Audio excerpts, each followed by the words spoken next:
Suara saya jelas, Bu Fitri? Jelas, Pak. Baik, Assalamualaikum warahmatullahi wabarakatuh. Selamat siang semuanya. Bapak Ibu dosen yang saya banggakan, izinkan saya memberikan sebuah pengantar terkait topik yang ada di kegiatan Bincang Santai siang hari ini, yaitu peningkatan kompetensi pendidik di era 21, yang mana nantinya di siang hari ini akan ada 3 narasumber yang insya Allah super sekali, yaitu Bu Aulia Nanda Pravitasari dengan topik atau aspek kolaborasi, kemudian Ibu Nur Kamila dengan kemampuan komunikasi, dan aspek yang terakhir Bu Indah Werdiningsih dengan konstruksi pengetahuan, yang mana 3 narasumber ini akan mengupas bagian. Jadi hari ini adalah separuh jalan, nanti akan ada minggu selanjutnya, ada 2 sesi.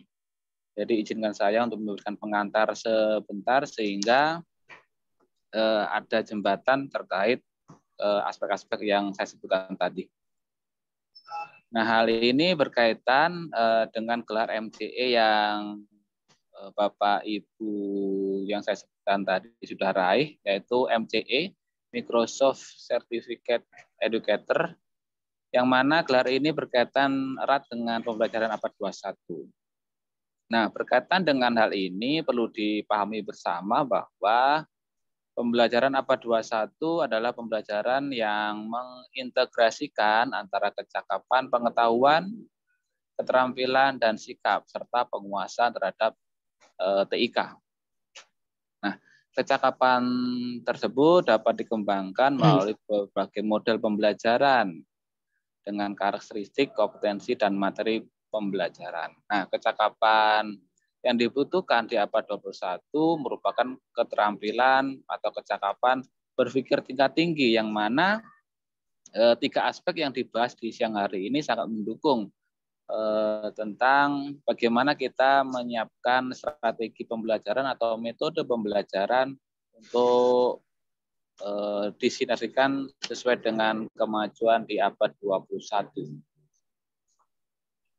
Nah, oleh karena itu, aspek kolaborasi, kemampuan komunikasi, dan konstruksi pengetahuan perlu kita pahami bersama guna menjadi bekal agar kita mampu mendesain, mengkonstruksi, atau merencanakan pembelajaran di abad 21. Nah, jadi atas gelar itulah ada beberapa pemateri yang siap untuk dicomot ilmunya, yaitu yang pertama adalah Ibu Aulia, yang kedua adalah Bu Nur Kamila, dan ketiga ada Ibu Indah. Nah, mungkin tidak berlama-lama tentang abad 21, yang mana langsung saja saya serahkan kepada Ibu Aulia Nanda Pravita MPD MCE untuk memberikan ilmunya terkait aspek kolaborasi. Kemudian nanti dilanjut dengan Ibu Nur Kamila dengan skill komunikasi atau keterampilan komunikasi, dan yang ketiga adalah Ibu Indah Werdiningsih dengan konstruksi pengetahuan. Saya serahkan sepenuhnya kepada Ibu Aulia Nanda, MPD MCE. Silakan Ibu Aulia. Terima kasih banyak Bapak Agus Milu Susetyo MPD MCE. Kenapa saya agak tergelitik gitu ya? Sebentar, MCE apa lupa kemarin itu? Microsoft Certified Educator. Oh, Microsoft ya? Yeah. Ya, makasih Bu. Sebelumnya, Assalamualaikum warahmatullahi wabarakatuh. Apakah suara saya jelas, Bapak Ibu? Sayup-sayup. Iya, ini soalnya headsetnya pendek, Bu. Jadi saya agak gini-gini karena cantauannya ada di bawah. Ngapunten. Sebelumnya terima kasih banyak atas kesempatan yang telah diberikan pada kami. Saya di sini kebetulan yang kesempatannya adalah Bu Nur Kamila dan Bu Indah Wardi. Minggu depan teman-teman MCE lainnya akan melanjutkan. Jadi kami ucapkan terima kasih banyak kepada fakultas yang telah memfasilitasi kami melewati Bapak Ibu Kaprodi, diberikan kesempatan untuk bisa belajar bersama Microsoft dengan yang ditunjuk adalah trust panitianya. Gitu. Sebelumnya saya cerita sedikit tentang MCE, sedikit aja. Saya pribadi dan mungkin teman-teman semua yang akhirnya mengikuti MCE ini, kalau saya itu pribadi berangkat dengan ketidaktahuan MCE itu apa, karena bahasanya depan Microsoft, gitu. Saya sudah bayangkan kerennya Microsoft membuat pelatihan dan karena pembelajaran daring dan lain-lain akan sangat relevan sekali dengan berbagai fasilitas yang sudah dikembangkan oleh Microsoft. Itu bayangan pertama saya. Karena banyak sekali produk Microsoft yang mungkin kita belum banyak tahu. Saya pribadi belum banyak tahu, hanya itu saja yang dipakai. Padahal banyak sekali. Jadi itu pemahaman kami. Ternyata ketika pelatihan selama 3 hari, 3 hari ya Bu. 3 hari itu kita tidak membicarakan tentang produk dari Microsoft-nya ternyata. Tapi Microsoft di sini mengembangkan suatu pendekatan pembelajaran yang sebenarnya di dalamnya kita sudah banyak beberapa melalui itu membuat pendekatan, bukan membuat, melaksanakan pembelajaran seperti pendekatan tersebut. Namun ini dikasih nama pendekatan abad 21 atau 21 Century Learning Design. Jadi pendekatannya sama yang kita tahu seperti STEM, seperti scientific, dan lain-lain itu, Microsoft mencoba untuk mengembangkan kembali dengan berbagai aspek atau indikator seperti saya tadi, kejahatan kolaborasi, terus nanti ada komunikasi dan konsumtif. Nah itu di dalamnya masih harus diteliti lagi. Jadi begitu kira-kira, jadi bayangan tentang Microsoft membuat pelatihan, ternyata ini tentang pendekatan pembelajaran, bukan tentang bagaimana kita menggunakan fasilitas atau produk-produk Microsoft yang telah dikembangkan. Itu Bapak Ibu. Nah, itu pengantar sedikit tentang pelatihan kami 3 hari. Izinkan saya untuk share sedikit juga PowerPoint yang saya siapkan untuk kolaborasi.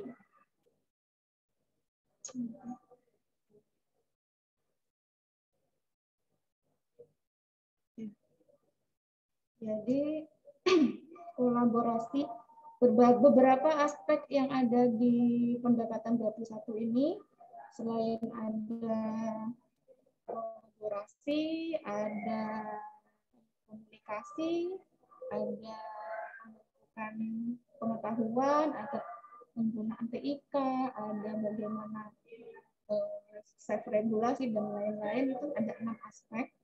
Salah satu yang paling pengantar awal adalah kolaborasi. Nah, sebenarnya pembelajaran yang dibentuk oleh peserta didik. Apaan yang dilektore? Urung. Yang disusun, yang dibentuk, direncanakan oleh para pendidik itu, yang kita lakukan selama ini, Bapak Ibu semua, insya Allah sudah mencoba untuk memasukkan aspek kolaborasi dalam pembelajaran. Kan pasti banyak yang bentuknya diskusi, bikin kelompok, bikin proyek, dan lain-lainnya. Nah, yang perlu ditanyakan dan ditekankan oleh pendekatan abad 21 MCE yang Microsoft itu seberapa efektif kolaborasi yang dibentuk oleh Bapak Ibu semua sebagai pendidik. Gitu. Yang disuguhkan itu kolaborasinya seberapa efektif? Apakah semua benar-benar berkontribusi apakah semuanya benar-benar berkolaborasi, menyampaikan pikirannya dalam sebuah proyek itu, atau ya seperti kita semua tahu banyak dari mahasiswa yang mungkin hanya titip nama, atau ketika kita presentasi hanya satu atau dua orang yang paham betul apa isinya PPT itu, kelihatan yang lain buat baca aja gugup karena nggak tahu maksudnya gitu kan. Jadi kita bisa menebak, oh ini anak-anak yang ngerjakan hanya satu dua, yang lain tidak. Jadi seberapa kolaborasi ini benar-benar diwujudkan dalam pembelajaran. Di dalam kolaborasi yang ada di pendekatan 21, ada 21, itu ada 3 idea. Empat. Jadi ada working together, ada share responsibility, ada substantive decision, dan ada interdependent work. Nah, di sini 4 inilah yang diminta untuk ada, gitu. Diminta untuk ada, diusahakan untuk muncul dalam setiap pembelajaran yang kita lakukan. Jadi pertama, working together itu pasti. Kita harapannya itu ketika seorang pendidik membuat sebuah kelompok diskusi, itu mengharapkan pasti adanya belajar bersama, membahas suatu masalah bersama, memecahkan masalah bersama untuk membuat suatu kesimpulan atau produk dari pengetahuan kognitif semua dari peserta didik. Jadi adanya working together, jangan sampai hanya bekerja saja, tapi dia tidak muncul together-nya. Gitu. Selama ini ada yang seperti itu. Jadi pertama, aspek yang harus muncul adalah working together. Nah, ini ada contoh, kira-kira apakah kondisi ini dia termasuk working together atau tidak. Ini yang kami juga dapatkan materinya dari pelatihan. Jadi contohnya ketika diskusi kecil, dia mendiskusikan isu bersama, sama-sama mendiskusikan isu.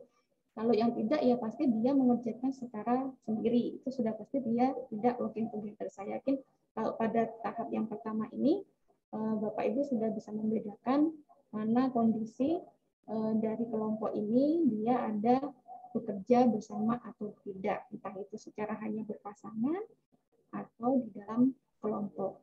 Gitu. Jadi untuk working together saya rasa bisa langsung dilanjutkan karena ini aspek yang cukup gampang untuk dilihat. Gitu. Kemudian ada share responsibility. Nah, ini yang kadang kita tidak atau saya tidak memberikan sampai sejauh mana, sampai ke sana, menekankan pada siswanya, kelompoknya untuk bisa share responsibility. Hanya ini kelompokmu gitu aja. Kelompoknya dibagi sudah, tapi nggak menekankan bagaimana bisa belajar membagi tanggung jawabnya di dalam kelompok tersebut. Kerjanya tetap kolektif dan setiap anggotanya harusnya memiliki tanggung jawab masing-masing. Jangan sampai yang satu hanya titip nama gitu aja. Atau contohnya seandainya buat PPT, mungkin ya, buat PPT itu PPT-nya buat tanpa ada diskusi di dalamnya terus dikumpulkan gitu aja. Dikumpulkan, digabungkan. Itu namanya dia tidak ada working together-nya. Gitu. Dia tidak ada share tanggung jawab yang bisa belajar secara kolektif di situ. Jadi berbagi tanggung jawab. Di situ setiap peserta didik ditekankan bagaimana bisa perannya ini memberikan dampak terhadap kelompoknya. Gitu. Jadi apa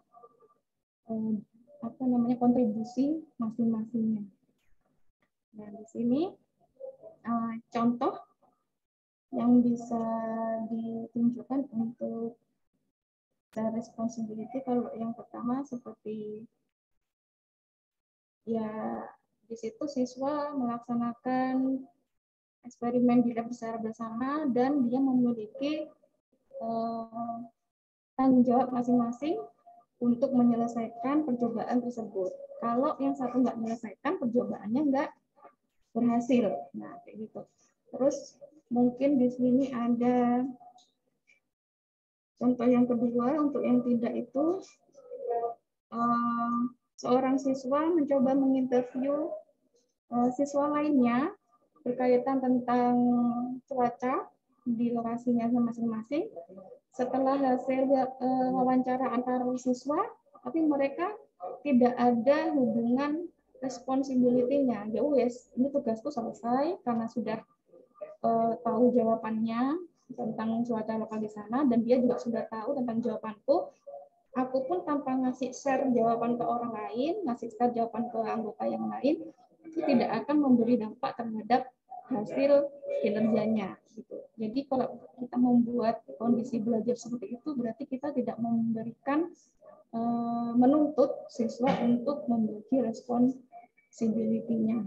Jadi bisa belajar sendiri-sendiri. Yang ketiga ada substantive decision. Di sini membuat keputusan substantif. Keputusan substantif ini ya keputusan dari hasil pola pikir, ide semua anggota yang dicurahkan jadi satu menjadi suatu keputusan yang substantif. Jadi di dalamnya itu harus muncul kontennya apa, prosesnya apa, produknya gimana. Jadi konten di sini adalah ide-ide, pikiran, pengetahuan dari masing-masing anggotanya dicurahkan untuk bagaimana menghipotesis kinerjanya. Jadi setelah semuanya pengetahuan, punya pengalaman masing-masing, jadi nanti kita berarti membuat ini.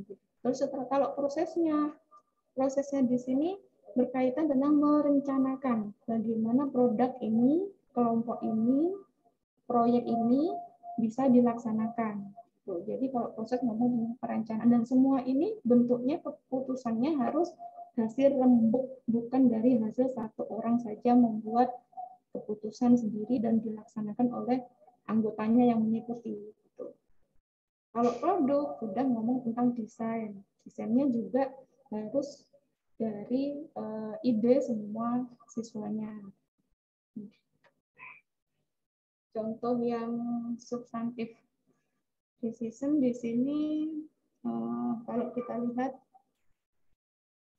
yang yes, yang contoh pertama itu siswa dalam tim mempersiapkan untuk debat dan memutuskan kira-kira isu apa yang akan dijadikan untuk argumen.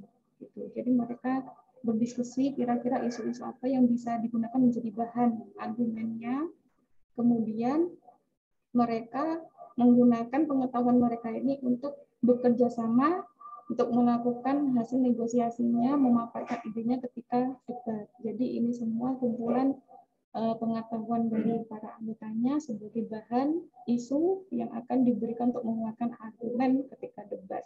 Kalau contoh yang tidak, di situ siswa sebenarnya disuruh bekerja sama untuk mengidentifikasi capital city itu kota, kabupaten kota di negara Eropa. Kemudian setelah mengidentifikasi dalam satu kelompok, mungkin dibagi aja kelompoknya. Kamu di Paris, kamu di London, kamu mana, identifikasi bagaimana ibu kotanya. Tapi setelah itu mereka tidak ada decision-nya, tidak ada diskusi, tidak membuat keputusan substantif, dan hasil yang mereka kerjakan itu tidak ada efek untuk hasil kerja mereka. Jadi hasil identifikasi untuk mencari bahan tentang capital cities ini tidak mempengaruhi hasil kerja anggota yang lain, bisa jalan-jalan sendiri gitu. Jadi kalau kita membuat bentuk kelompok bekerja yang seperti itu, berarti itu belum termasuk kolaborasi yang bisa memunculkan kegiatan substantif decision itu tadi. Jadi ketika kita membuat kelompok itu berarti kita membuat suatu pemasangan proyek di mana siswa dalam kelompok ini bisa selain bekerja sama, dia juga bisa share responsibility dan ada substantive decision di situ. Gitu. Jadi gimana mendesainnya. Kemudian yang terakhir ada interdependent work. Ini berarti mereka bekerja saling ketergantungan. Kerjaan yang satu mempengaruhi kerjaan yang lainnya. Yang satu tidak selesai, yang lain tidak selesai juga. Jadi di sini ada akuntabilitasnya individu, ada akuntabilitasnya kelompok. Ada bagaimana kecakapan individu dalam mengerjakan bagiannya untuk keberhasilan kelompok, tapi juga ada bagaimana kelompok cara menyusun keputusan hasil dari ide-ide, hasil dari anggota kelompoknya untuk menyelesaikan proyek atau produk yang direncanakan. Gitu. Jadi apa yang dikerjakan setiap siswa saling bergantian. Contoh yang dikasihkan seperti ini. Nah, kalau yang yes, yang pertama, masing-masing siswa memiliki perangkat yang terhubung untuk mengkontribusikan koordinat poin, titik koordinat untuk membuat suatu bentuk bintang. Jadi setiap siswanya dia punya perangkat masing-masing untuk mengirimkan titik koordinat, sehingga setiap siswa berkontribusi untuk bisa membuat grup tersebut menjadikan bentuk koordinat bintangnya itu komplit gitu. Kalau yang satu enggak ngirim koordinat yang benar atau tidak atau error atau benar, berarti bentuk dari bintang pastinya ini dia tidak bisa gitu. Jadi saling bergantungan. Sedangkan yang satunya hanya satu orang yang langsung memberikan bentuknya, atau gini, semua siswa mengirimkan koordinatnya kepada satu orang yang memiliki perangkat, itu juga bisa. Terus hanya satu orang yang menge-share koordinatnya. Jadi orang lain dia mau pergi juga tidak masalah, meninggalkan presentasinya juga nggak masalah, karena kalaupun dia nggak mengikuti kelompok yang sedang share, anggota yang sedang share, dia tidak berdampak dengan hasil presentasinya. Gitu. Jadi tetap bisa completing the product. Gitu. Semoga Bapak Ibu bisa membedakan. Kurang lebihnya begitu kalau yang interdependent work. Gitu. Nah, setiap aspek kolaborasi, setiap aspek nanti ada komunikasi dan lainnya, selalu ada yang namanya rubrik yang harus kita pahami. Nah, rubrik-rubrik inilah Bapak Ibu yang diujikan pada kami kemarin ketika ujian. Bagaimana kita bisa menentukan kira-kira pembelajaran ini pada level yang mana. Untuk rubrik collaboration, di sini ada 5 level. Level pertama di situ ketika kita memberikan suatu pembelajaran, membentuk suatu desain pembelajaran, ternyata di sana tidak membuat siswa untuk bekerja secara bersama. Berarti itu masih level 1. Hanya kelompok gitu, tapi tidak ada bekerja bersamanya dalam kelompok tersebut. Contoh kayak, oh ini kelompok sistem pernafasan. Sudah, belajar sendiri dengan sistem pernafasan, nggak ada kerjasamanya. Terus yang kedua, dia masuk level 2, kalau student itu sudah bekerja sama, tapi di dalamnya dia tidak share responsibility. Ada kerjasama, tapi tidak membagi tanggung jawabnya apa, perannya apa. Kemudian level 3, kalau sudah share responsibility, tapi tidak membuat substantif decision bersama, tidak membuat keputusan substantifnya bersama. Mungkin hanya satu orang itu yang membuat kesimpulan, yang lain tinggal iya aja gitu. Jadi itu disebut level 3, tapi sudah bagi peran. Kemudian pembelajaran kolaboratif disebut level 4 apabila sudah share responsibility, sudah ada substantive decision-nya, tapi dia tidak interdependent working. Jadi dia tidak saling bergantungan pembelajarannya, bekerjanya maksud saya. Kemudian yang level 5 semua dipenuhi. Jadi sudah ada work together, sudah ada share responsibility, sudah membuat keputusan secara substantif bersama-sama, kemudian kerjanya juga dia saling bergantungan antara satu siswa dan siswa lainnya. Ini sama seperti rubrik tadi, jadi hanya bentuknya aja. Jadi ketika siswa itu membuat grup, berarti dia levelnya 1. Terus kalau dia share responsibility, berarti dia 2. Kalau tidak, berarti hanya 1. Dan seterusnya sampai student work interdependent atau tidak. Kalau iya berarti levelnya 5, kalau tidak pasti level 4. Itu kurang lebihnya Bapak Ibu tentang kolaborasi. Terima kasih banyak.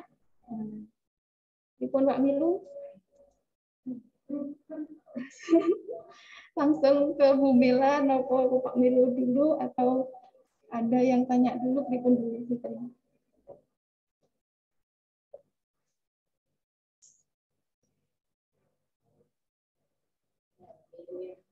Kayaknya untuk langsung saja gitu kalau gitu, Bu Nur Kamila mungkin akan langsung melanjutkan Bu Mil. Ya Bu, tongkat estafet diterima. Oke. Terima kasih, monggo. Tanyanya nanti. Siap.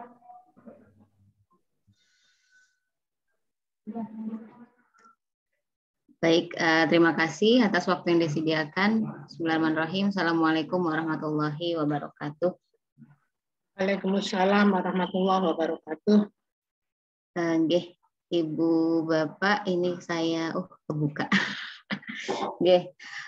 Izin saya melanjutkan. Jadi untuk bagian dari presentasi saya adalah skilled communication atau komunikasi terampil.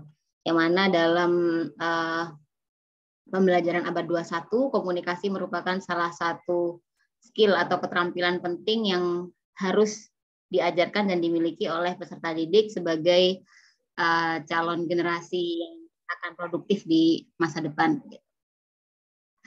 Di kegiatan MCE kemarin kami dibekali dengan beberapa topik, salah satunya komunikasi terampil ini dengan tujuan agar dengan menggunakan teknologi salah satunya dapat menghasilkan peserta didik yang bisa memiliki keterampilan komunikasi yang efektif. Karena komunikasi saat ini kan juga tidak terbatas pada kita berbicara langsung, seperti baik menggunakan Zoom ini kan juga berbicara langsung, tapi juga komunikasi menggunakan teks atau menggunakan gambar seperti diagram, menggunakan gambar seperti poster dan sebagainya. Sehingga ada beberapa hal yang perlu diketahui, terutama bagi kita pendidik, agar dapat menghasilkan pembelajaran yang mampu menghasilkan atau mampu memiliki outcome peserta didik yang berkomunikasi, yang terampil dalam komunikasi. Salah satu quote yang menurut saya inti dari pembahasan hari ini adalah karena komunikasi adalah jantung dari semua interaksi manusia. Karena memang sejatinya untuk mengatasi berbagai interaksi, baik itu interaksi yang baik maupun tidak baik, komunikasi yang terampil merupakan salah satu jalan ninjanya, salah satu kunci keberhasilannya. Sehingga perlu juga untuk kita ketahui. Izin saya memulai dari belakang, kalau Bu Aul tadi dari awal kemudian ke belakang, ini saya mulai dari belakang dulu. Jadi dari komunikasi terampil ini ada 4 pakem atau ada 4 milestone atau ada 4 titik pos gitu yang perlu dipahami. Jadi dari pos pertama itu sebutannya adalah extended communication, jadi komunikasi yang diperluas. Maksudnya adalah komunikasi yang tidak hanya sebatas menyampaikan intinya saja, tapi dengan alasannya. extended communication. Kemudian ada yang kedua, multimodal. Maaf, untuk yang extended ini selain dia diperluas, maksudnya tidak hanya mengungkapkan satu ide, namun dia perlu menggabungkan dari beberapa ide sekaligus. Tujuannya agar komunikasinya lebih komprehensif sehingga pesannya jadi lebih padat.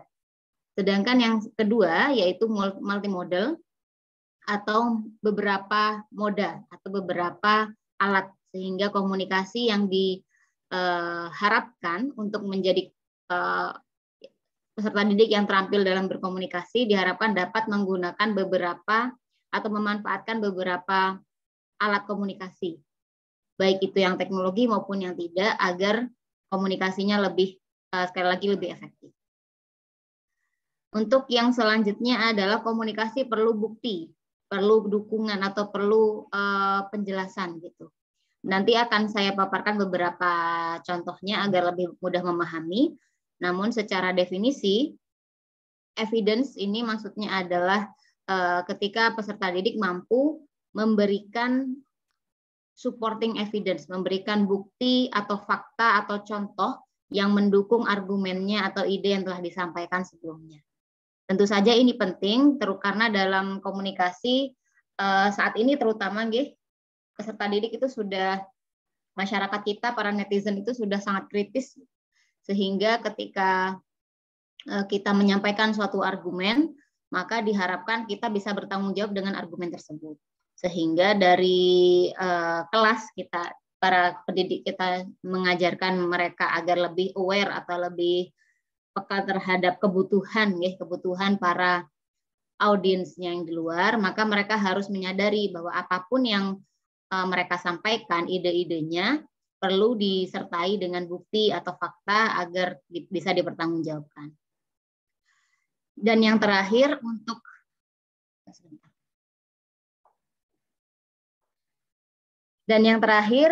untuk membentuk komunikasi yang terampil adalah peserta didik mampu membedakan siapa audiensnya, siapa pendengarnya, siapa yang akan membaca tulisannya atau yang mendengarkan webinarnya atau yang akan membaca postingannya, menonton videonya, sehingga komunikasi atau media yang dibuat atau yang digunakan akan sesuai dengan peserta yang akan mendengarkan. Nah, kenapa tadi di awal saya menyebut pakem? Karena seperti di topik sebelumnya, bahwa memang pada kali ini kita perlu memahami pakem terawal adalah extended atau multimodal ya. Dua ini merupakan pakem awal, sehingga diharapkan peserta didik mampu menguasai ini dulu untuk menjadi terampil dalam komunikasi.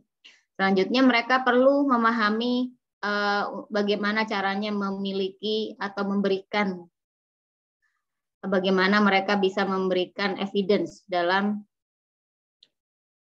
argumennya, dalam idenya yang disampaikan. Setelah mereka mampu memahami ini, maka mereka juga diharapkan mampu membedakan siapa audiensnya, apa argumennya, media apa yang bisa digunakan. Nah, ketika sudah mencapai di titik akhir ini, maka menurut argumen dari Microsoft ini diharapkan mereka sudah memenuhi yang awal-awal. Gitu. Jadi alur logikanya seperti itu. Kalau dilihat dari diagram yang di sebelah kanan ini, ada yang di awal,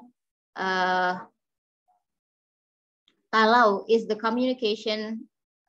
communication extended ataukah multimodal? Kalau iya, maka diberi skor 1. Kemudian selanjutnya setelah dipastikan bahwa extended atau multimodal, maka harus memenuhi evidence-nya, faktanya harus ada. Gitu. Barulah dia mendapat skor 2. Kemudian jika yang ketiga adalah mereka wajib salah satu dari sini, maka nilainya 3. Dan yang terakhir 4. Nilai-nilai ini maksudnya menjadi patokan bagi pengajar, bagi kita yang menyusun strategi atau pendekatan pembelajaran di kelas. Apa sih metode atau kegiatan yang sedang ditawarkan kepada mahasiswa atau peserta didik, apakah sudah cukup untuk membuat mereka menjadi orang yang terampil dalam komunikasi atau tidak. Nah, untuk penjelasan lebih lanjutnya, apa saja contohnya ketika komunikasi itu multimodal? Yaitu students create a print, radio, or television advertisement for their new invention. Pada kegiatan ini, peserta didik menciptakan, membuat iklan, baik itu iklan cetak atau iklan yang disiarkan di radio atau iklan yang disiarkan di TV, meskipun tidak langsung disiarkan, namun menyiapkan untuk temuannya. Nah, ini temuan ini bisa disesuaikan di mata kuliah atau di bidang masing-masing, Bapak Ibu. Jika mungkin di bidang kami di bahasa Inggris, maka bisa disesuaikan dengan contohnya mereka dalam pembelajaran. Mereka bisa menyusun media apa yang baru dan bagaimana mereka bisa mengiklankan atau mereka bisa mempromosikan media tersebut. Kegiatan ini memungkinkan siswa untuk memilih media apa yang akan digunakan. Ini adalah multimodal, sehingga mereka bisa menentukan media apa yang akan digunakan untuk menginfokan atau menyiarkan. Namun mungkin kalau lebih sederhananya di contoh di era saat ini bisa dipilih atau mau pakai video kah, atau mau pakai video di TikTok mungkin atau di YouTube, atau bisa diposting gambar di Instagram begitu, atau hanya cukup share di WA dan sebagainya. Ini bisa menjadi kegiatan pembelajaran yang otentik, salah satunya sebagai ciri dari pembelajaran abad 21 kan yang punya manfaat langsung bagi kehidupan peserta didik. Nah, ini juga menjadi salah satu contoh kegiatannya. Kemudian students write lab reports about their science lab on density or matter, bla bla bla. Seperti drawings or screenshots of real-time data displays. Ini sepertinya cocok untuk mata kuliah yang berbasis laboratorium. Ketika mahasiswa atau peserta didik diminta untuk menuliskan laporan tentang sesuatu yang mereka kerjakan di laboratorium, menggunakan mungkin gambar atau hanya berupa tangkapan layar dari data yang sedang dihasilkan. Pada kegiatan ini membutuhkan beberapa mode media yang bisa secara bersamaan digunakan untuk menghasilkan hasil eksperimen yang lebih komprehensif. Sedangkan untuk selanjutnya, untuk extended, pada tipe atau pada tahapan extended ini, contohnya adalah students host a webinar where they present on different topics. Jadi mereka menjadi presenter dalam suatu webinar atau mungkin hanya workshop atau sosialisasi atau pelatihan sederhana gitu yang memang disiapkan, yang mana pesertanya adalah teman-temannya sendiri gitu, atau mungkin di kelas bisa berupa itu. Ketika mereka mempresentasikan, kemudian mereka juga mengajak teman-temannya yang lain untuk mempresentasikan topik-topik yang berbeda tentang satu kota, gitu. Sehingga topik utamanya adalah kota, kemudian banyak orang atau banyak peserta didik yang akhirnya membahas kota itu dari angle yang berbeda. Itu bisa berupa kegiatan yang komunikasinya extended atau diperluas, tidak hanya satu ide saja. Dapat juga berupa students write an extended proof to demonstrate the solution to a geometry problem. Jadi mahasiswa atau peserta didik mampu memberikan bukti atau menuliskan mungkin rumus begitu nggih, yang menunjukkan solution atau menunjukkan jawaban dari suatu permasalahan geometri. Dan yang terakhir biasanya ini banyak atau mudah di kelas-kelas bahasa. Mungkin Bapak Ibu menugaskan mahasiswa untuk membaca artikel di media massa, kemudian meminta mereka untuk menuliskan surat, berkirim surat pada editornya yang berisikan respon mereka terhadap artikel yang dibaca. Kenapa ini disebut extended? Karena ini mahasiswa atau peserta didik membaca, kemudian mereka menyampaikan apa sih yang mereka pahami dan apa yang mereka rasakan tentang artikel yang dibaca, sehingga komunikasinya diperluas, tidak hanya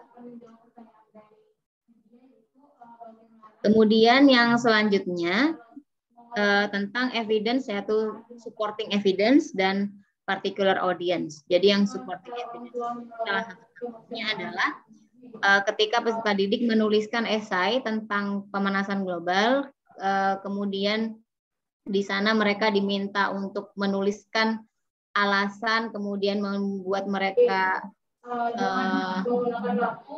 menyatakan argumen mereka sendiri tentang permasalahan yang sedang ditulis. Kemudian yang kedua, dapat juga dilihat contoh dari kelas matematika, ketika mahasiswa diminta untuk menjelaskan derivation, ini mungkin artinya turunan dari sebuah persamaan matematika, di mana pembelajarannya ini membutuhkan mereka untuk mampu menjelaskan logika bagaimana mereka akhirnya bisa menghasilkan jawaban tersebut. Sehingga penjelasannya itulah yang merupakan bukti atau contoh, atau bisa juga berupa fakta gitu, yang akan mendukung argumen mereka atau jawaban mereka. Dan contoh yang ketiga, students must write a blog post about the main themes from Alice in Wonderland. Ini mungkin dalam kelas sastra bisa mereka menuliskan sebuah blog, mempublish sebuah blog yang berisikan apa saja yang mereka pahami atau apa saja pesan yang mereka dapatkan dari kisah Alice in Wonderland. Kemudian di situ mereka tidak hanya menyampaikan kisahnya saja, tapi juga menyertakan bukti atau kutipan mana sih yang menunjukkan itu dari cerita Alice in Wonderland. Ini untuk yang ketiga. Sedangkan yang terakhir, students must create a video about their school using appropriate imagery and evidence to welcome the incoming students in the coming school year. Tugas ini seperti contohnya mereka diminta membuat video untuk menyambut mahasiswa baru, atau mungkin Bapak Ibu memberikan tugas untuk promosi kepada mahasiswa untuk memberikan kesempatan mereka untuk mempromosikan prodinya masing-masing pada pihak luar. Di mana di video itu kan biasanya kita minta mereka untuk masukkan mungkin foto ruangannya, fasilitas laboratoriumnya, kemudian fasilitas lain yang ada di ruang kelas dan sebagainya, menjadi bukti bahwa ini loh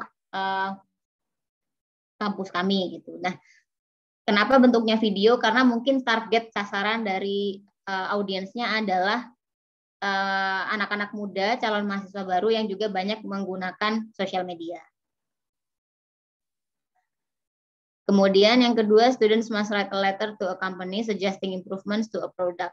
They must consider the arguments and perspective that will be most compelling to the company. Ini mungkin untuk dalam suatu tugas ketika ada saran begitu untuk peningkatan suatu produk, mungkin dalam mata kuliah yang berhubungan dengan UMKM begitu, dan mahasiswa diminta untuk menyarankan suatu peningkatan pada produk tersebut.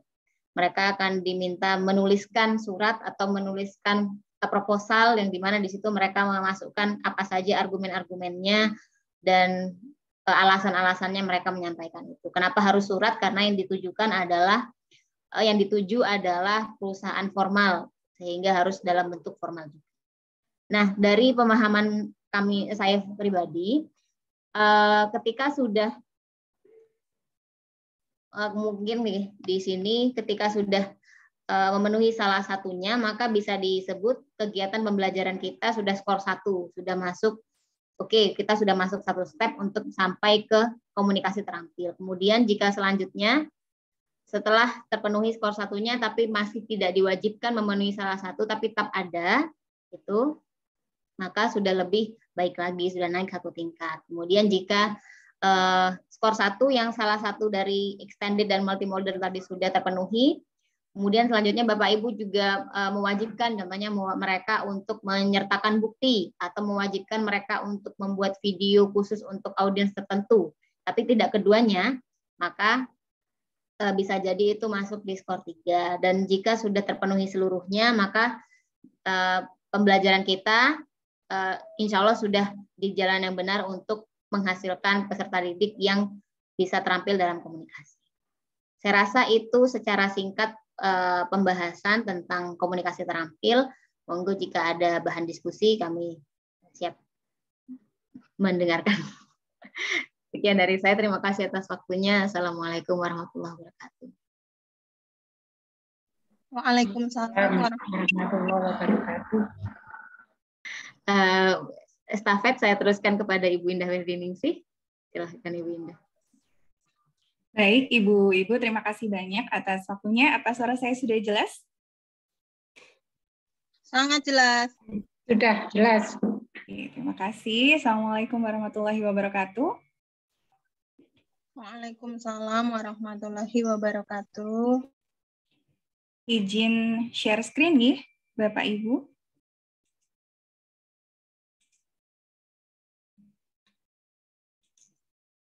Oke, jadi ini adalah rubrik yang ketiga dari 21st Century Learning Design. Mungkin saya perlu mengulang sedikit dari penjelasan Pak Milu tadi di awal tentang 21st Century Learning Design. Ini merupakan satu desain pembelajaran yang terdiri dari 6 rubrik. Ada collaboration yang sudah dijelaskan oleh Ibu Aulia, kemudian ada yang kedua tadi dari Ibu Mila, skilled communication, yang ketiga adalah knowledge construction. Kemudian selain 3 rubrik yang dibahas hari ini, ada juga 3 rubrik yang lain, self-regulation, real-world problem solving and solution, dan yang terakhir adalah the use of ICT for learning. Jadi di dalam 21st Century Learning Design itu ada 6 rubrik yang masing-masing dapat berdiri sendiri. Jadi tidak harus diurutkan begitu, akan tetapi 6 rubrik ini bisa dipisah dan berdiri sendiri, akan tetapi semuanya harus terintegrasi kepada penggunaan ICT atau Information, Communication, and Technology yang biasa kita kenal dengan ITK. Ini berarti bahwa semua kegiatan pembelajaran di dalam semua rubrik itu harus menggunakan teknologi, begitu. Knowledge construction sendiri merupakan rubrik yang ketiga, dan izinkan saya berbagi sedikit. Di sini saya mengutip dari Sarah Manson yang menyatakan di American Behavioral Journal bahwa critical thinker is a constructivist knower and knowledge construction model enhance scientific thinking. Ini berarti bahwa seorang peserta didik yang bisa berpikir kritis adalah seseorang yang membangun atau mengkonstruksi pengetahuannya sendiri. Dan sudah terbukti juga bahwa knowledge construction atau konstruksi pengetahuan dapat meningkatkan pemikiran yang saintifik. Oke, ini berarti dalam knowledge construction maupun dalam critical thinking, di dalam kegiatan pembelajaran peserta didik wajib melakukan deep learning yang di dalamnya ada interpretasi, sintesis, analisis, dan juga evaluasi. Saya yakin Bapak Ibu semua pasti sudah menerapkan ini di dalam pembelajaran. Kenapa kita harus ada deep learning? Supaya peserta didik kita bisa observasi dan terjun langsung ke lapangan, dan dengan demikian mereka bisa menyimpulkan, bisa membangun pengetahuannya sendiri. Ketika mereka sudah memahami, maka akan muncul konsep dan ide-ide baru. Ini yang kita namakan dengan knowledge construction. Jadi awalnya ada interpretasi masalah, kemudian ada sintesis, analisis, dan juga evaluasi. Apa itu interpretasi? Saya mengartikan dengan menafsirkan atau memahami sesuatu yang rumit menjadi sederhana. Kalau dilihat dari gambarnya ya di sini, ketika siswa melihat suatu masalah sebagai sesuatu yang rumit begitu, mereka harus bisa menguraikan masalah tersebut menjadi sesuatu yang sederhana dan lebih runtut. Nah, di sini kita bisa melihat kalau awalnya ruwet gitu, kemudian setelah mereka menginterpretasi, mencoba menafsirkan masalah tersebut, maka masalahnya menjadi mudah dipahami. Jadi interpretasi itu adalah menafsirkan sesuatu yang rumit menjadi sesuatu yang lebih sederhana. Dengan kata lain, siswa dapat menceritakan kembali atau menyimpulkan sesuatu dari masalah yang mereka hadapi menggunakan kata-kata mereka sendiri. Kemudian ada juga tahapan selanjutnya, yaitu sintesis. Sintesis ini mengidentifikasi hubungan antara dua atau lebih gagasan. Nah, ini dari yang spesifik menjadi yang lebih general, seperti bisa dilihat di gambarnya. Dan kemudian ada juga analisa ketika kita mengidentifikasi satu bagian secara utuh, kemudian juga mengidentifikasi hubungan-hubungan antar bagian. Misalnya, kalau dalam analisis, ketika di suatu wilayah ada burung yang bermigrasi, begitu, maka analisanya bisa dari segi kenapa ya burung-burung ini bermigrasi setiap bulan Juni. Faktor apa yang menyebabkan itu? Itu adalah analisa. Setelah diinterpretasi masalahnya, kemudian siswa melakukan sintesis dan analisis, baru mereka bisa menyimpulkan. Di sini ada evaluasi. Kita bisa membantu peserta didik kita untuk menilai kualitas, kredibilitas, atau pentingnya kasus yang sedang mereka observasi. Jadi ketika mereka sudah menyimpulkan, sudah melakukan analisa dan observasi, kita sebagai guru tugasnya hanya fasilitator saja. Jadi intinya dari 21st Century Learning Design ini adalah student-centered method di mana siswa berperan sebagai pusat dari pembelajaran dan guru hanya membantu dan memfasilitasi saja. Jadi ketika mereka melakukan evaluasi, tugas kita sebagai pendidik adalah memberikan masukan dan juga revisi apa yang harus diperbaiki. Dengan cara ini, maka siswa akan mempunyai kesempatan untuk mengkonstruksi pengetahuan berdasarkan pemahaman mereka sendiri. Ini yang kita sebut dengan knowledge construction. Sebelum saya ke rubriknya, jadi ada tingkatan tersendiri ketika sebuah sekolah atau pendidik mengimplementasikan knowledge construction, itu ada nilainya, gitu, ada tingkatannya. Semakin tinggi nilainya, maka semakin ideal knowledge construction yang sudah kita implementasikan. Tapi sebelum itu, mari kita lihat dulu gambaran secara luasnya. Di sini adalah contoh di mata kuliah yang saya ajar. Saya mengajar speaking dan saya meminta mahasiswa untuk membuat project untuk public speaking.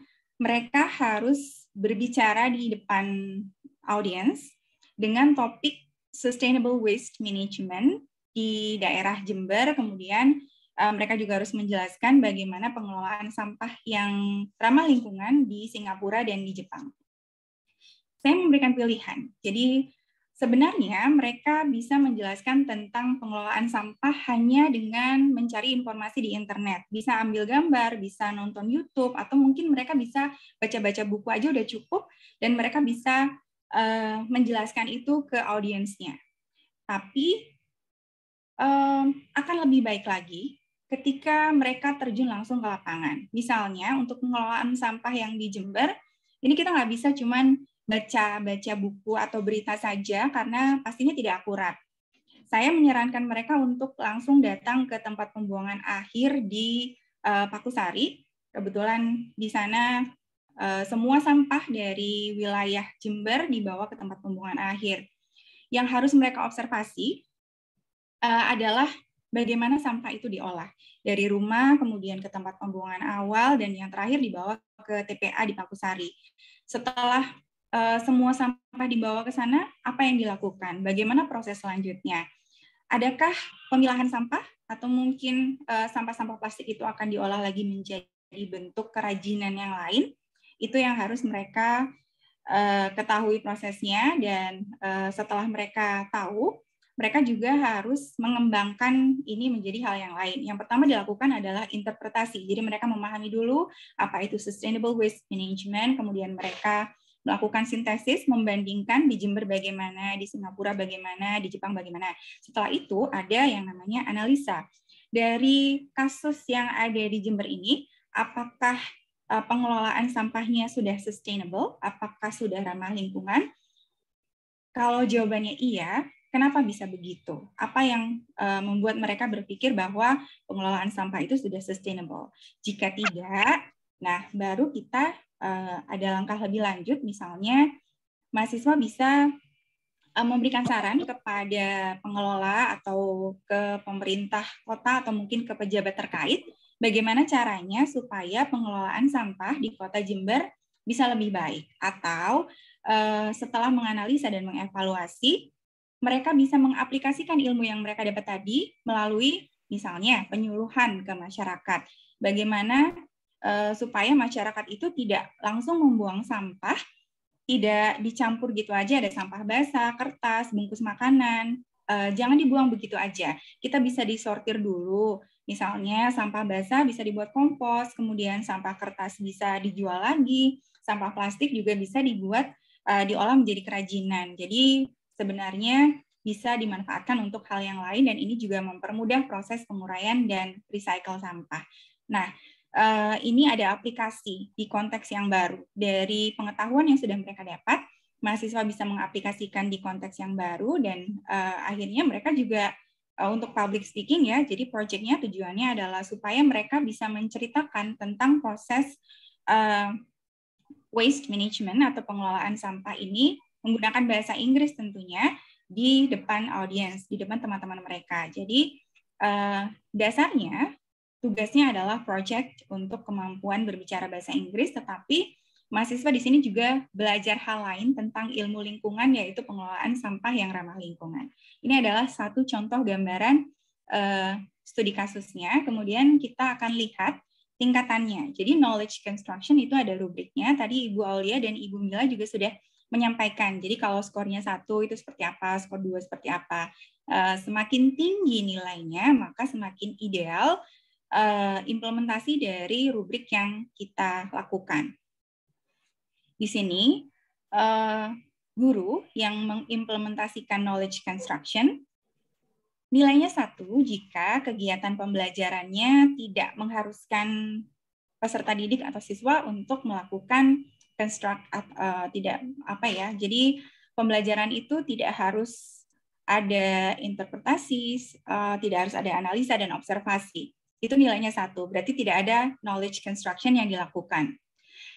Nilai 2 di sini, tingkatan kedua, level kedua adalah jika kegiatan pembelajaran tersebut memerlukan knowledge construction, tetapi tidak wajib. Jadi, misalnya, seorang mahasiswa di jurusan bahasa diminta untuk membuat atau menulis teks deskripsi tentang hewan peliharaan atau tentang suatu tanaman begitu ya. Mereka punya 2 pilihan, bisa cari gambar di internet, bisa menulis dari situ atau mereka bisa generic structure-nya apa saja.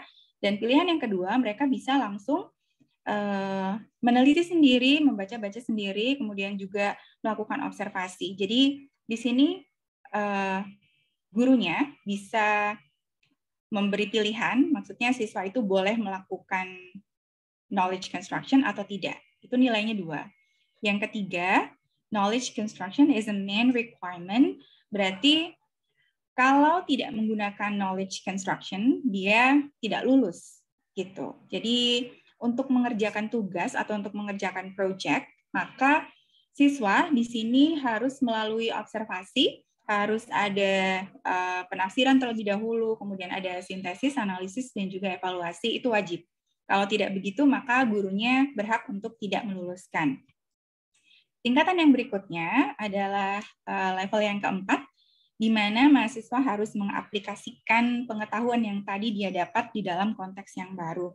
Mungkin contoh yang lainnya, ketika siswa belajar tentang level panas bumi, gitu mereka belajarnya dari mengamati, jadi di pusat bumi itu kan ada tingkatan panas dari magma, jadi mereka belajar dari sini. Ketika mereka mengaplikasikan itu untuk mengukur panas di planet Jupiter, maka ini pengetahuannya diaplikasikan di dalam konteks yang baru, gitu. Yang tadinya kita pakai di daerah A, terus kita pindah lagi ke daerah B, maka ini berpindah di konteks yang baru. Dan yang paling tinggi tingkatannya adalah interdisciplinary, adalah ketika knowledge construction ini diaplikasikan di dalam bidang ilmu yang lain. Tadi saya contohkan tidak hanya belajar bahasa Inggris, tapi mahasiswa juga belajar tentang ilmu lingkungan, misalnya begitu. Kita lihat lagi yang lebih spesifik ya. Jadi ini adalah level-level dari knowledge construction. Di level pertama, kegiatan pembelajaran tidak mengharuskan peserta didik untuk melakukan konstruksi pengetahuan. Mereka bisa melakukan atau menyelesaikan proyeknya, misalnya cukup cari informasi di internet, kemudian ditulis kembali atau diceritakan kembali, itu boleh, berarti ini nilainya 1, tidak ada knowledge construction. Di level kedua, lebih tinggi lagi, sebenarnya kegiatan yang diberikan oleh guru itu membutuhkan knowledge construction, tapi siswa diperbolehkan untuk tidak melakukan ini. Itu nilainya 2. Di level yang ketiga, knowledge construction adalah kewajiban. Jadi kalau misalnya project dilakukan tidak dengan menggunakan knowledge construction, tidak ada 4 proses tadi, maka dia tidak lulus. Di level keempat ada the application in a new context, berarti harus diaplikasikan di konteks yang baru. Harus merupakan hasil dari knowledge construction, kemudian dia juga harus diaplikasikan di bidang yang baru, di konteks yang baru. Yang level terakhir di sini, knowledge construction is the main requirement, harus ada knowledge construction, kemudian harus diaplikasikan di konteks yang baru dan harus merupakan, jadi harus ada cabangnya, harus ada interdisciplinary, ini artinya dia bisa belajar lebih dari satu ilmu, tidak hanya di bidangnya saja, tapi juga bisa diaplikasikan di bidang lain, begitu. Mungkin contohnya kalau yang interdisciplinary ini ketika mahasiswa diminta untuk menulis puisi gitu ya, jenis-jenis puisi apa saja, ternyata mereka menulis tentang emansipasi wanita di berbagai negara di mana banyak sekali wanita yang masih tidak diizinkan untuk belajar, pergi ke sekolah, tidak boleh bekerja, tidak boleh menyetir mobil, misalnya begitu. Jadi selain belajar menulis puisi, mahasiswa juga belajar ilmu psikologi, misalnya begitu. Dan nantinya mereka untuk hasilnya bisa ada pameran di mana mereka menunjukkan hasil puisi mereka dan mereka juga memberikan penyuluhan tentang bagaimana kita menyeimbangkan hak dan kewajiban antara laki-laki dan perempuan misalnya. Ini disebut dengan interdisciplinary. Jadi ada pengembangan tidak hanya di dalam ilmu pengetahuan kita saja tapi juga ke ilmu pengetahuan yang lain. Sepertinya itu saja yang bisa saya sampaikan. Sebelum ditutup akan saya review sedikit. Untuk knowledge construction, ini adalah rubrik yang ketiga dari 21st Century Learning Design, dan di dalam knowledge construction itu selalu ada tahapan-tahapan yang meliputi ada interpretasi, kemudian analisis, sintesis, dan evaluasi, sehingga siswa bisa membentuk pengetahuannya sendiri, mereka bisa memahami tentang suatu masalah atau suatu kasus berdasarkan hasil observasi. Jadi kalau mereka melakukan sendiri, mereka mengalami sendiri, students understands best gitu. Jadi kalau mereka melakukan, maka mereka akan lebih paham daripada hanya membaca atau menulis saja. Jadi mereka harus praktek gitu. Dan selain itu, ketika kita sebagai pendidik akan mengaplikasikan rubrik ini di dalam pembelajaran kita, maka perlu diperhatikan bahwa ada 5 tingkatan, dan yang paling tinggi adalah mewajibkan siswa untuk melakukan observasi yang meliputi 4 kegiatan tadi, kemudian harus ada aplikasi di konteks yang baru, dan yang terakhir adalah interdisciplinary, yang berarti bahwa kita tidak hanya fokus ke satu ilmu pengetahuan, tapi bisa juga lintas ilmu. Terima kasih. Sekian dari saya. Saya kembalikan lagi ke Bapak Milu. Assalamualaikum, Pak Milu.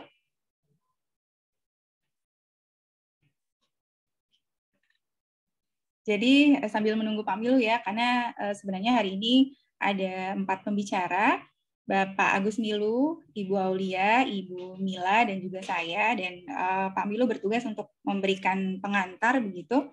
Sementara kami bertiga memberikan 3 rubrik yang pertama, dan nanti di minggu selanjutnya, 2 minggu lagi lebih tepatnya, akan dilanjutkan dengan 3 rubrik yang terakhir. Jadi mungkin Bapak Milu bisa menutup atau memberikan kesimpulan. Saya akhiri dulu share screen-nya.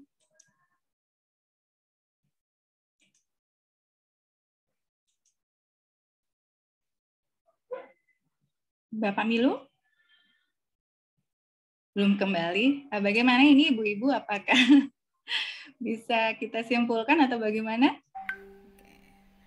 Baik Bu Indah, mungkin ada baiknya tanya jawab. Tadi Pak Henry akan bertanya di sesi akhir, atau ada pertanyaan dari yang lain, atau ada tambahan mungkin dari teman-teman? Ya, terima kasih Bu Fitri. Jadi saya mewakili teman-teman. Kami tutup dulu untuk hari ini. Ada collaboration, kemudian skilled communication, dan rubrik yang ketiga adalah knowledge construction. Dan kami membuka pertanyaan untuk Bapak dan Ibu. Monggo, jika ada yang mau ditanyakan, kami siap membantu.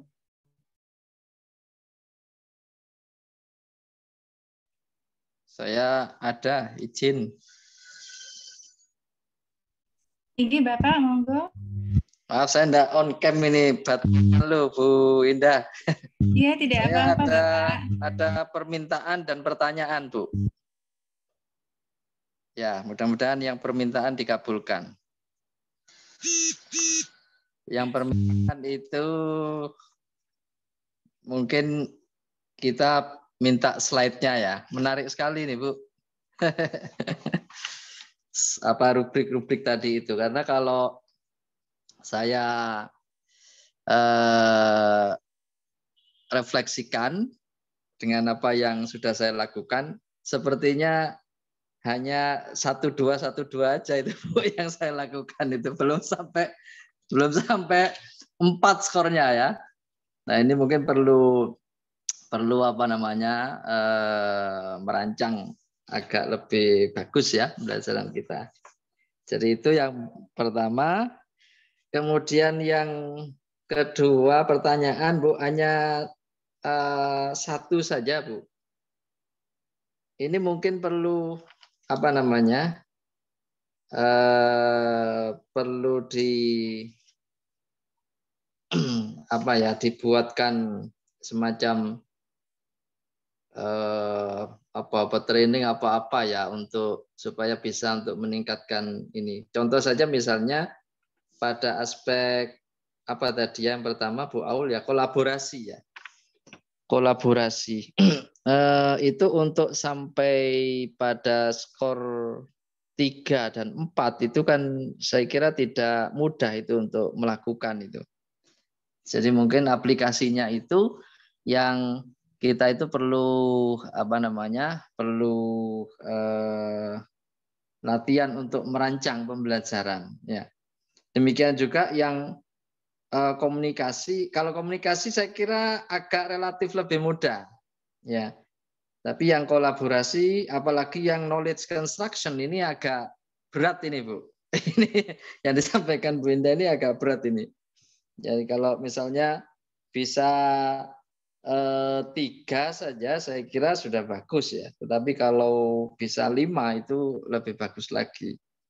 Nah, hanya persoalannya mungkin tidak semua semua pelajaran atau mata kuliah begitu ya, itu bisa di up-kan itu skornya itu sampai 5 di masing-masing tingkatan kompetensi. Jadi mungkin itu Bu tanggapan ya. Kemudian untuk yang pembelajaran abad 21 itu apa hanya 3 itu ya Bu ya untuk kompetensinya, critical thinking, collaboration, communication. Kayaknya kalau tidak salah 4 ya, apa diberikan ya? Ada 6 Bapak. Okay. Tapi akan dibahas lagi nanti di 2 minggu, jadi tanggal 17 ya kalau tidak salah. Jadi untuk 21st Century Learning Design itu ada 6 rubrik, hari ini 3 dan nanti selanjutnya ada 3 gitu. Jadi dibagi 2 Pak. Iya, ada 6 ya. Ya, terima kasih Bu. Itu aja Bu Indah. Baik, terima kasih Pak Henry. Nanti insya Allah akan kami share materi lengkapnya yang dari Microsoft. Jadi ada 6 rubrik Bapak. Yang pertama tadi ada collaboration dari Ibu Aulia, kemudian ada skilled communication dari Bu Nur Kamila. Yang ketiga itu knowledge construction, kemudian 3 yang lain akan dibahas di bincang FKIP selanjutnya insya Allah. 3 ini ada sebentar saya lupa, ada self-regulation. Jadi intinya kalau self-regulation itu learners autonomy. Siswa harus lebih mandiri karena sekarang kita kan lebih ke student-centered method, sehingga mereka harus bisa mengatur apa yang akan mereka pelajari, bagaimana mereka akan belajar, dan metode apa yang akan dipakai. Itu untuk self-regulation. Kemudian yang kelima, ini adalah real world problem solving and innovation. Hampir sama dengan problem-based learning. Jadi intinya ini adalah pembelajaran yang problem-based. Bagaimana kita memecahkan masalah yang ada di lingkungan sekitar kita. Dan yang terakhir, the use of ICT for learning. 5 rubrik sebelumnya harus terintegrasi dengan rubrik yang terakhir, yaitu ICT, Information Communication Technology. Semua yang kita lakukan itu harus menggunakan teknologi, misalnya membagikan materi melalui website atau pakai LMS, atau mungkin kita membuat media pembelajaran yang seperti video pembelajaran di YouTube, gitu, bisa bikin sendiri. Kemudian intinya semua rubrik yang 5 ini harus terintegrasi dengan ICT. Gitu Pak. Jadi akan ada 6 rubrik yang dibahas, dan insya Allah akan kami share nanti di grup yang versi lengkapnya dengan modul juga dari MCI. Kemudian untuk pertanyaannya tadi Bapak, monggo Ibu Aulia dan Ibu Mila mungkin bisa ditanggapi sebenarnya terkait ini ya. Jadi kita tidak semudah itu untuk mengaplikasikan rubriknya di dalam pembelajaran, karena mungkin kita melihat juga mahasiswa kita inputnya seperti apa, dan tidak semuanya juga bisa keep up dengan apa yang diberikan oleh dosen atau guru. Gitu. Monggo Ibu Aulia dan Ibu Mila. Terima kasih.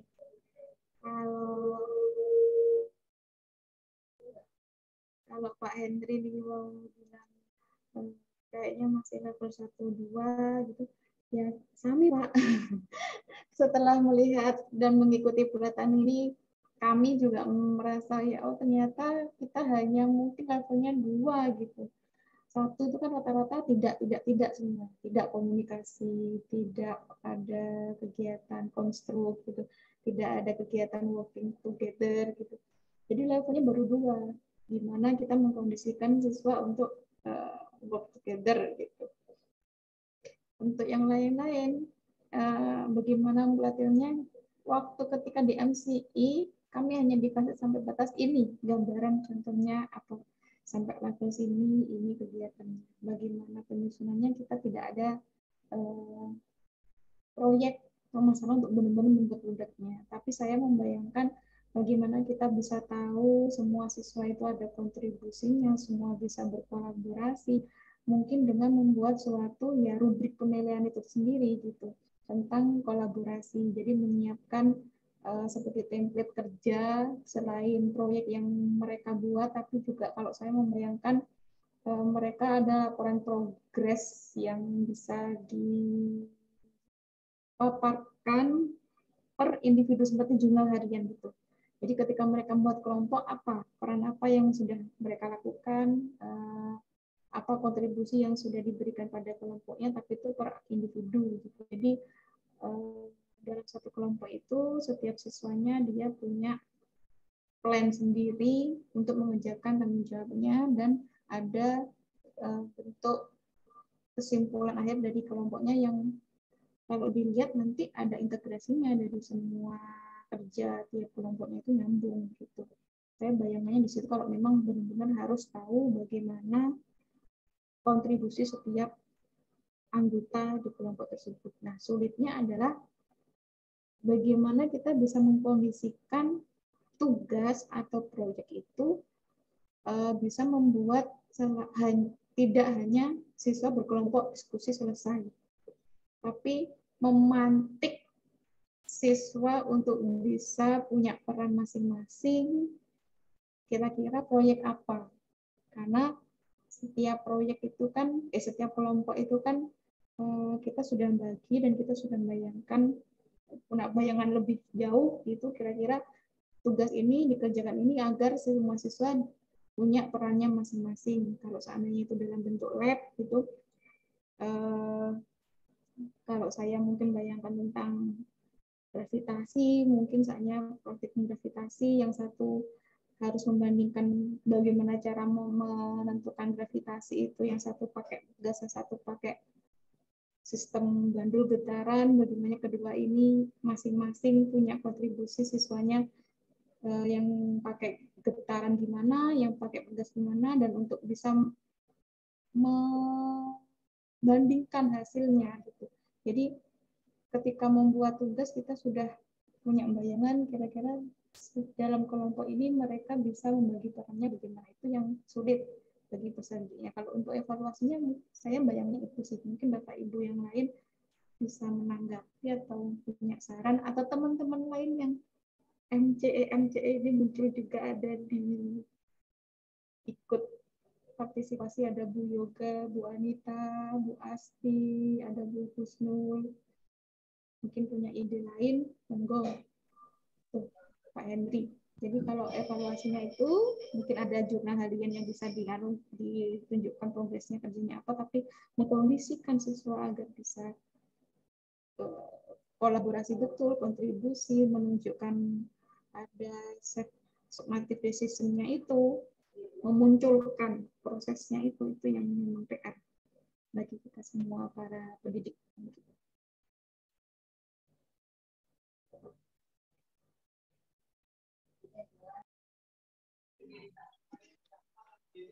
Izin masuk boleh, Bu Aulia? Dari tadi dicariin Pak, nggak usah izin. Baik, menanggapi juga dari Pak Henry dan berkaitan juga dengan pernyataan Bu Aulia. Memang kemarin ketika Bimtek atau apa namanya itu ya, kami hanya diberi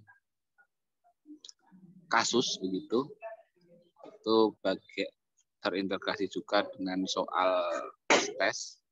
Jadi di beberapa kasus itu kami diwajibkan untuk menentukan jawaban mana sesuai dengan rubriknya. Jadi dari kasus-kasus tersebut pemahaman kamilah yang diuji, namun untuk keterampilan bagaimana cara membuat atau mendesain rencana pembelajaran yang harus sesuai dengan abad 21 itu masih belum. Nah, sedikit tambahan juga, kemarin saya juga mencoba mandiri begitu. Nanti bisa dikoreksi oleh Bapak Ibu MCE juga. Kemarin saya mencoba secara mandiri bagaimana mahasiswa saya itu mampu untuk berkolaborasi pada mata kuliah program pembelajaran di topik pembuatan RPP. Nah, di situ saya setting dengan metode penugasan, kemudian modelnya discovery learning dengan pendekatan OBM dan saintifik. Di situ mahasiswa saya suruh untuk membuat RPP namun dengan kolaborasi. Artinya dari 8 bagian RPP mulai dari KI, kemudian KD, indikator, itu saya bagi-bagi ke dalam beberapa mahasiswa untuk membuat satu RPP. Nah, kolaborasinya adalah setiap bagian itu saya berikan ke satu atau beberapa mahasiswa. Jadi di bagian A akan menjadi jembatan ke bagian RPP yang B. Jadi kemudian sampai ke bagian terakhir. Jadi RPP tidak akan selesai jika bagian sebelumnya itu belum selesai. Jadi di situ ada komunikasi, ada kolaborasi, sehingga ketika dipresentasikan saya akan melihat kemampuan mereka, apakah benar ada komunikasi di antara mereka. Kemudian apakah ada sinergi antara bagian pertama, bagian kedua, sampai bagian yang terakhir. Jika memang terjadi kolaborasi, itu akan membuat RPP-nya akan semakin baik, karena ada prinsip dalam pengembangan sebuah RPP. Tetapi ada juga kelompok yang kedua atau ketiga, Jadi ketika saya tanya, mereka tidak ada terjalin komunikasi antara bagian A di RPP sama di bagian yang B atau yang C, sehingga antara KD sama antara tujuan pembelajaran dengan kegiatan pembelajaran itu tidak sinkron. Nah, berarti ini kan menandakan bahwa level kolaborasi di kelompok yang kedua ini masih pada level yang kedua. Jadi tidak ada komunikasi ketika mengerjakan tugas masing-masing. Jadi seperti itu Pak Henry. Jadi itu sedikit tambahan dari saya. Mungkin bisa dikoreksi dari ibu-ibu MCE yang lain. Tapi khusus aspek ini ya, aspek kolaborasi yang saya ingin lihat. Ya, makasih Pak Milu. Bu Aul sudah sedikit tergambar itu.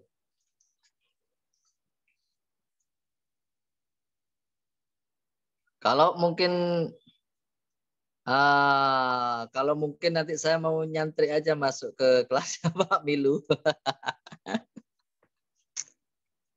Gitu Pak Milu. Oke. Ya Pak.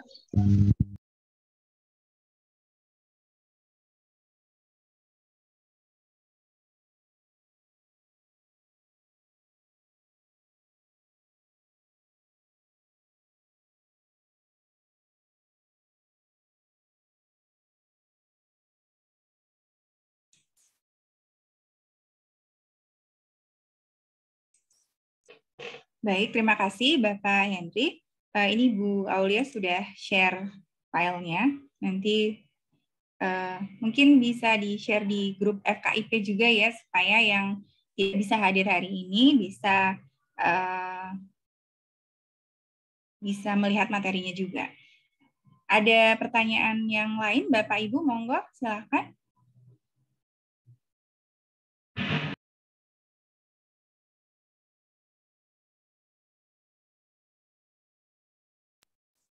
Masih ditunggu pertanyaan dari Bapak Ibu.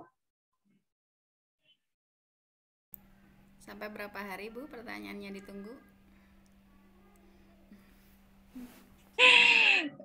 Sepertinya sudah tidak ada ya Bu. Kalau begitu kami kembalikan